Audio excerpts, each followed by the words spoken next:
Today we're looking at a watch that manages to deliver a lot of luxury feel, solid build quality, and classic dive styling, all for just $70. This is the Corgeut 2010C, an AliExpress budget diver that draws heavy inspiration from the Black Bay 58. And while it's clearly an homage, it does a surprisingly great job carving out its own space in the budget dive segment. Let's start right up front with its first impression. This watch feels substantial, not oversized, not bloated, just solid, handsome, and versatile. The burgundy red anodized aluminum bezel immediately gives away the design inspiration, but it adds a pop of color that makes the piece feel upscale. It's equally comfortable dressed up for the office or dressed down for the weekend. The specs? Frankly impressive for this price point. You're getting a sapphire crystal full stainless steel case and bracelet, a reliable Seiko NH35 automatic movement, 100 meters of water resistance, and one of the better bracelets you'll find on AliExpress under $100. And that bracelet, it even uses screws, not push pins. A rare sight at this price. So let's get in and talk about it in detail. Now, the link to the listing will be in the description below the video. Do check it out if you're after a sharp price. And now let's dive in and talk about the details.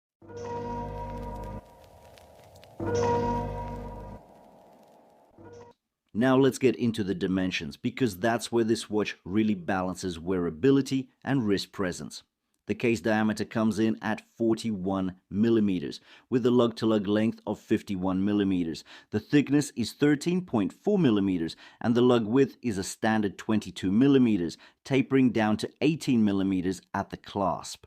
Fully sized, the watch weighs around 160 grams.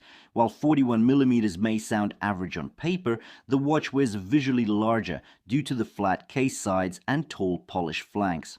However, thanks to the pivoting end links, this watch remains surprisingly wrist-friendly even for smaller wrists like my 6.5-inch wrist.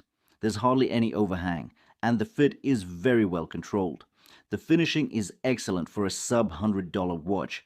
The sides are polished to a high gloss, and the transition to the radially brushed lug hoods is handled beautifully through sharp, well-executed bevels. These details give the case a real sense of refinement. That burgundy bezel insert deserves its own spotlight. The anodized aluminum is polished, which adds some flash, but not in a cheap way.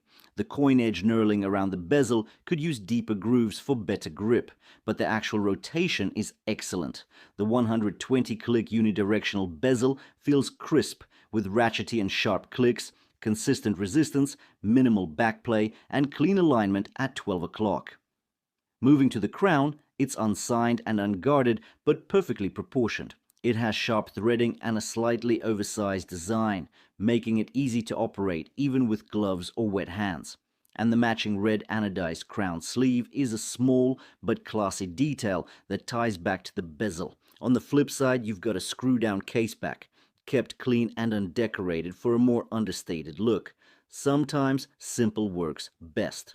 Now let's get into the bracelet, the part that usually disappoints on budget watches, but not here. The Corgeut 2010C gives you a solid stainless steel bracelet with screw links, not push pins, and solid end links that integrate perfectly into the lugs, while the radial brushing on the lugs contrasts slightly with the vertical brushing on the end links. The transition is clean enough that most won't even notice. Tolerances are tight, articulation is smooth, and there are no sharp edges. The outer facets of the links are polished, while the top surfaces are vertically brushed. Again, a nice touch of contrast without looking cheap.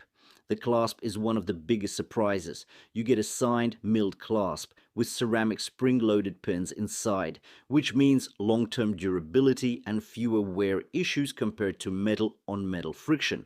The clasp interior is polished, the swing arms are solid, and you have 3 micro adjustments for perfect sizing. This is the kind of hardware you usually don't see until you're paying 2 to 3 times this price.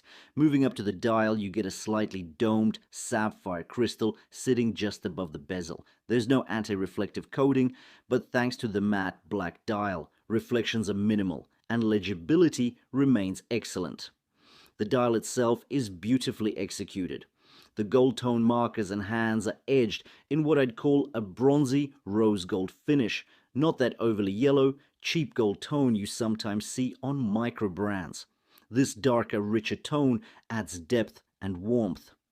The printed minute track is in gold, the hour markers are applied with bright white lume, and the date window at 3 o'clock sits cleanly with nicely beveled edges. The date disc is white, matching the lume plots, and the overall symmetry feels deliberate and balanced. The hands are also well sized and finished, with gold tone surrounds matching the indices, and once the lights go out, glows with strong brightness and longevity, making this watch perfectly functional well into the night. Finally, powering it all is the workhorse Seiko NH35 movement, automatic, hand-winding, hacking, and reliable. You're getting roughly 41 hours of power reserve, solid accuracy, and the benefit of easy serviceability. And like all NH movements, the magic lever allows quick winding with just a few shakes to get it running after sitting idle. When you stack it all up, the sapphire crystal screw-down crown, solid bracelet with screws, ceramic spring-loaded clasp, NH35 movement, and polished case finishing, it becomes almost ridiculous that this watch costs just $70.